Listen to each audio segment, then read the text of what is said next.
시리즈의 최종장 베놈 라스트 댄스를 보고 왔습니다. 여러가지 의미로 이날만을 기다렸어요. 요즘 극장 영화들이 대체적으로 좋지 않았습니까? 딱 요 타이밍에 머리를 한 방 후려 갈겨줄 그런 영화가 필요했는데 저는 조심스레 그 작품이 베놈 라스트 댄스가 돼줄 걸로 믿고 있었거든요. 애니메이션을 제외하고 소니 스파이더버스 영화들 베놈 1, 2편을 포함해서 모비우스, 캬, 마담 웹, 캬, 과연 이번 영화 제 머리를 후려갈겨 줬을지. 오늘은 결말까지의 스포일러가 포함된 영상입니다. 혹시 영화를 보지 않으신 분들은 그 있죠? 나중에 볼 영상에 담아두셨다가 영상을 보시는 게, 근데 또 가만히 생각해보면 이 작품 굳이 극장에서 봐야 하는지 그 이유를 어찌되었든 강력 스포일러가 담겼다는 점만 알아주시고, 오늘도 운명의 알고리즘으로 영상에 닿으신 도라이바와 예비 구독자님들, 채널 구독 한 번씩 해주신다면 항상 유익한 내용, 진정성 있는 콘텐츠 전달드리기 위해 부지런히 노력하겠습니다. 그럼 지금 바로 베놈 라스트 댄스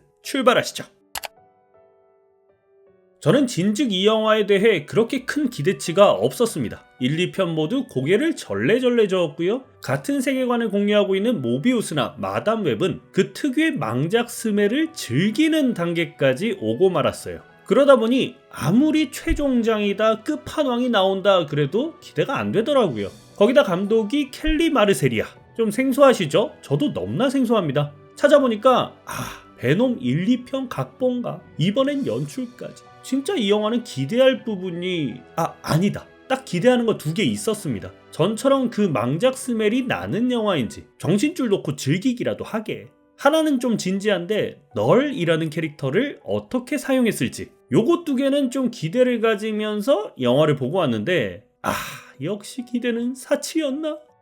놀랍게도 이것만큼은 확실합니다. 베놈 1, 2편과 비교하자면 이번 3편, 그 중에선 가장 나은 작품이었어요. 2 캐릭터의 앙상블하며 액션하며 볼거리는 좀 능숙해졌는데, 근데 1, 2편보다 나아졌다는 게 절대로 칭찬이 아니거든요. 1, 2편이 얼마나 엉망진창이었습니까? 그것보다 조금 낫다 이거지, 개인적으로는 여전히 감흥이 없는 설정 붕괴 가득한 엉망진창의 작품이었습니다. 이걸 마지막 편이라고 생각한다면 더욱 뭐지 싶으면서 힘 빠지는 것도 사실이었고요. 이런 감흥 없는, 마음이 평온한 피날레는 과거에 느껴본 적이 한 번은 있는 것 같은데 엑스맨 다크 피닉스, 그것도 진짜 개똥 같은 영화였잖아요. 마지막 편인가 싶은 전개부터 힘 빠지는 클라이맥스, 그리고 더 힘 빠지는 결말. 기대했던 점의 빌런 널의 활용 잠깐 이야기해보자면, 저는 영화 오프닝 시작할 때 널이 생각보다 카리스마 있게 나오길래 엄마나, 잘하면 내 예상 완전히 벗어나는 작품이 될 수도 있겠다. 기분 좋은 반전이 기다리고 있기는 뭘 기다려. 한 3분 나오더라. 캐릭터 자체는 잘 표현하기도 했고 카리스마도 있고 간지도 나는데, 결국 다음 시리즈 떡밥용 스파이더버스 쪽 타노스를 만들고 싶은 것 같은데 모르겠습니다. 어쩌면 저는 영화의 전체보다 그 3분이 더 재밌다는 느낌마저 들었어요. 말하다 보니까 진짜 영화가 엉망진창인 것 같은데 지금부터 차근차근 이야기해보시죠. 전반적으로 영화는 전작들과 비슷한 스타일이었습니다. 베놈과 에디는 여전히 유치한 티키타카를 하고요. 정서상 19세지만 15세에 맞춘 너프된 액션도 변함없이 여전했습니다. 3편에서 추가된 요소라면 2 인물의 로드무비를 표방하고 있다는 점. 근데 이 로드무비 스타일이 시리즈의 피날레에 적합했나 생각을 해보면 진짜 잘 모르겠어요. 영화가 진지한 무게감으로 시작하지만 둘의 행보는 1, 2편보다 훨씬 가볍고 산만합니다. 얘들아, 널이 빠져나오면 세상 끝이라면서, 작살 난다면서, 계속 농담 따먹기에 티격태격에. 물론 이런 둘의 관계가 작품의 상징이라고 할 수도 있겠지만 이걸로 러닝타임을 다 잡아먹고 급결말. 요 후반부에 대한 이야기는 좀 뒤에 가서 다시 이야기하는 걸로 하고, 어디까지 이야기했냐? 둘이 로드무비 스타일. 이런 2 인물의 여정 중간중간 여러 액션들이 펼쳐지는데 솔직히 액션은 나쁘진 않았어요. 겉보기에는요. 이건 전작에서부터 계속 다뤘다 보니 합에 있어서 어느 정도 능숙해지기도 했고 테크닉적으로도 나아 보이는 액션이라 생각이 들었습니다. 근데 이것도 계속 시리즈 내내 반복되고 익숙해진 탓인지 나름은 화려하고 화끈하게 펼쳐지는 장면들인데도 아무런 감흥이 느껴지지 않았다는 게 놀라웠습니다. 그 있잖아요. 화려하고 멋진 건 알겠는데 마음이 와닿지가 않아. 베놈 날라가네, 머리 자르네, 고생했네. 트랜스포머 4, 5편 보는 느낌이 굉장히 많이 들었습니다. 거기다 영화가 장면 파편적이라 어떤 장면들에선 뚝뚝 끊어진다는 느낌도 들더라고요. 감독이 보여주고 싶은 장면들은 많아. 비행기에 매달린 베놈의 액션도 보여주고 싶고, 물속에 들어간 베놈도 보여주고 싶고, 라스베가스에서 도박하며 춤추는 베놈도 보여주고 싶고, 근데 이게 마지막 영화라고? 러닝타임도 제한적이라고? 일단 구겨 넣어. 마지막인데 다 보여줘야지. 이러다 보니까 로드무비인데도 산만하고 뚝뚝 끊겨. 그 와중에 설정 붕괴에다가 너무 많은 캐릭터에다가 이 영화야말로 진정한 뭐로 가도 서울만 가도 된다 스타일의 영화가 아니었나. 뭐로 가도 베놈은 엔딩까지만 가면 된다. 저는 이 영화에서 가장 힘들었던 건 캐릭터입니다. 새로운 캐릭터도 너무 많은데 하나같이 날림 수준의 얕은 캐릭터성을 가지고 있었어요. 차라리 전작들은 몇 안 되는 캐릭터에 집중했기 때문에 그나마 집중이라는 걸 할 수 있었는데, 이번 영화는 그것조차 허용하지 않았습니다. 일단 이번 영화에 새롭게 등장한 캐릭터들 먼저 볼게요. 전작에 나오긴 했지만 신비오트와 결합된 멀리건, 어린 시절 오빠를 잃고 슬픔을 간직한 박사 페인, 그 옆에서 함께 연구를 하는 크리스마스, 모로도가 아니라 특수부대 요원 스트릭랜드, 외계인을 보기 위해 51구역으로 향하는 마틴 가족, 거기다 전작들에 나온 첸 아줌마까지. 와, 이게 뭐야? 어벤져스 엔드게임이야? 마지막 영화에 이렇게 많은 새 캐릭터를? 심지어 하나하나 분량을 줄여다보니 베놈은 베놈대로 분량이 적고 나머지 조형 캐릭터들은 설득력을 잃게 되는 최악의 상황으로 치닫게 됩니다. 멀리건이야 전작에서 떡밥을 좀 남겨서 그러려니 한데 나머지 캐릭터들은 너무 급해요. 물론 과거엔 작품이 여기까지, 또 어떻게 흘러갈지 몰랐으니 등장시키지 않았겠지만 이건 좀 무리수가 아니었나 생각이 들었습니다. 중간 작품이라면 그나마 이해가 되고 이후를 기대할 수 있겠지만 이거 마지막 작품이라면서요. 하나같이 진지하고 무거워 보이려고 하는데 무겁기는 개뿔, 한없이 가볍고 뜬금없게 느껴지는 캐릭터들, 이런 걸 보면서 요즘 히어로 영화들, 특히 소니 스파이더버스의 문제점이 보이죠. 멀리 보고 작품을 만드는 게 아니라 진짜 코앞만 보고 만드는 거. 설정이 바뀌는 건 고사하고 그냥 다 날림이야. 깊이가 없어. 히어로 영화의 깊이까지 바라는 건 욕심이겠지만 만남 패스트푸드라도 만들 수 있는 시리즈를 그냥 100원, 200원 불량식품을 만들어놨어. 요즘은 불량식품도 그 정도는 안 하나요? 이런 이야기 하니까 자연스럽게 또 설정 붕괴 이야기도 좀 해야 할 것 같은데 바로 이어서 해볼게요.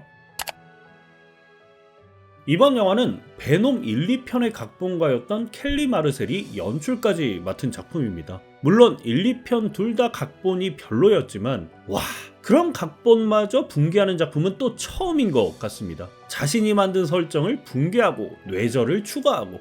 이번 영화 줄거리를 크게 보자면 신비오트들에 의해 봉인당한 널이 봉인을 풀기 위해 열쇠, 코덱스를 찾는 내용이잖아요. 그 코덱스가 베놈의 몸속에 있고, 근데 또 이게 왜 베놈의 몸속에 있냐 보니까 숙주인 인간이 죽어갈 때 신비오트가 그 인간을 살리게 되면 코덱스가 생성된대. 이게 대체 무슨 설정이야? 1편에서 에디를 살릴 때 생성됐단 말인데 그걸 이제야 널이 알았다고? 그건 그렇다 쳐도 신비오트는 그런 미친 만능 열쇠를 가지고 있으면서 절대 풀려나서는 안 되는 널을 봉인했다고? 영화 설정 만들기 참 쉽죠? 또 이상한 거 뭐가 있었지?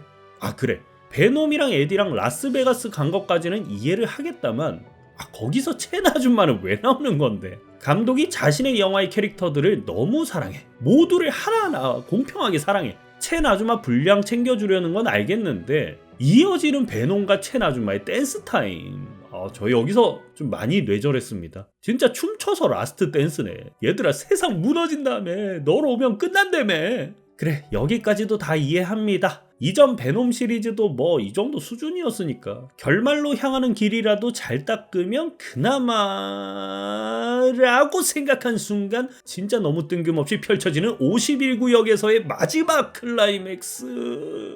진짜 미쳤나? 수많은 캐릭터들 찔끔찔끔 등장시키고 시덥지 않은 농담 따먹기 다 하고 나니까 벌써 얼렁뚱땅 클라이맥스야. 실험실에 잡아놨던 여러 신비오트들도 하나하나 인간들이랑 결합, 신비오트 어셈블. 웃긴 건 그 분량도 거의 아이언맨 3 하우스 파티 프로토콜 수준으로 폭죽 대잔치. 잠깐만, 하나만 더 짚고 가고 싶은 게 있는데 이게 1편 설정 보면 신비오트랑 인간이랑 상성 같은 게 있어가지고 안 맞는 인간은 금세 죽고 그러지 않았나요? 근데 여기 나오는 조연들은 하나같이 상성이 잘 맞나봐. 합체도 뚝딱, 떨어지는 것도 뚝딱. 전작의 설정은 개나죠. 어찌든 결말만 맞이하면 된다. 아이고, 갈수록 리뷰가 아니라 저의 분노 대방출이 되고 있는 것 같긴 한데 모르겠습니다. 저도 결말까지만 가면 된다는 심정으로 엔딩까지 가봅시다. 지금부터 결말 스포입니다. 여기까지 보신 분들이라면 영화를 보셨거나 모든 것을 포기하고 보고 계실 텐데 충분히 그래도 될 만한 영화라 이왕 여기까지 오셨다면 쭉 저와 달려주시길 바랍니다. 결국 베놈은 에디를 떼어내고 여러 제노사이드들과 산성에게 맞아서 죽음을 맞이하죠. 자기 몸에 그 코덱스가 있으니까 그걸 파괴하면 널이 탈출을 못하니까. 여기서 참 신기한 게 미운 정도 정이라고 묘하게 펑할 만큼은 슬프더라고요. 아닌가, 그 시리즈를 털어내는 감격의 눈물인가. 암튼 새로운 신비오트 결합체도 나오고 오합지졸로 일단은 엔딩 딱 그러고 베놈 없는 에디의 일상이 펼쳐지는데 저는 여기선 한편으론 홀가분하기도 하고 또 한편으로는 의문이 들었습니다. 과연 이 작품이 향후 어떻게 다시 시작될 것인가. 이게 딱 보니까 원하든 원하지 않든 돌아올 것 같거든요. 베놈이 마지막으로 에디에게 잠시만 안녕이라는 대사를 하기도 했고 또 이 신비오트가 모두 작살난 것도 아니고 널은 코빼기도 보이지도 않았고요. 진짜 딱 그 어벤져스 시크릿 워즈로 돌아올 것 같긴 한데 이번 작품이 너무 어질어질해가지고 일단은 이런 생각도 잠시 멈춰야겠습니다. 쿠키 2개 있는데 그거 이야기하고 딱 끝내자고요. 첫 번째 쿠키는 널이 포기하지 않았다는 의사를 강조하는 장면. 진짜 얘 스파이더버스 타노스 될 건가 봐. 다음에는 좀 더 많이 나와줬으면 좋겠습니다. 3부는 심했다. 두 번째 쿠키는 두 번째 쿠키 말하기 전에 이번 영화 유독 엔딩 크레딧이 길었던 느낌입니다. 봐도 끝이 안 나. 이러고 허무한 쿠키기만 해봐라 벼르고 있는데 모든 사건이 끝나고 난장판이 된 51구역. 잡혀갔던 청년이 탈출을 하고 그 자리에 있던 깨진 신비오트의 병. 그 안에 들어가는 바퀴벌레를 보여주면서 완전히 The End. 요거는 제가 코믹스나 이런 지식이 없어가지고 좀 아시는 분들의 해설을 원하고 있는 상황이긴 한데 결국 계속 이어질 거라는 걸 암시하는 거겠죠? 진짜 너무한 거 아니냐. 영화 이 꼬라지로 마무리해놓고 언젠가 또 돌아올 거라고? 또 계속 만들 거라고? 어질어질하다. 아무튼 이제 마무리합시다. 불만 토로 너무 많이 했어요. 여러분들께 너무너무 죄송합니다. 아무런 감흥이 없었던 시리즈의 피날레 베놈 라스트 댄스. 제가 인트로 때 이야기했던 목표가 달성돼서 상당히 기쁜 상태입니다. 머리를 후려맞은 이 알싸한 느낌 정말 오랜만이야? 모르겠어요. 일단 시리즈의 마지막이라고 하니 보러 가지 말란 소리도 못하겠고 근데 또 저 같은 내상을 입게 하기는 싫고 여러분들의 심장이 이끄는 대로 한번 따라가 보시길 바랍니다. 다음 달에 같은 세계관 공유하고 있는 소니의 영화 크레이븐 더 헌터가 개봉을 하죠. 이건 또 어떤 영화일지 예고편을 보면 꽤나 재밌을 것 같고 기대도 조금은 하고 있긴 한데 하긴 모비우스도 예고편은 재밌었지. 진짜 소니는 모르겠다. 도라이바 여러분들, 우리 참 재밌는 작품들과 동시대를 사는 행복한 사람입니다. 그죠? 오늘 영상은 여기까지입니다. 도움이 되셨거나 즐거우셨다면 구독과 좋아요 꼭 좀 부탁드리고요. 저는 또 새로운 영상으로 돌아오겠습니다. 감사합니다. 다 하고 보니까 오늘 영상 생각보다 되게 기네요. 이렇게 내리불만을 말한 영상이 또 있었나? 최초인 것 같은데.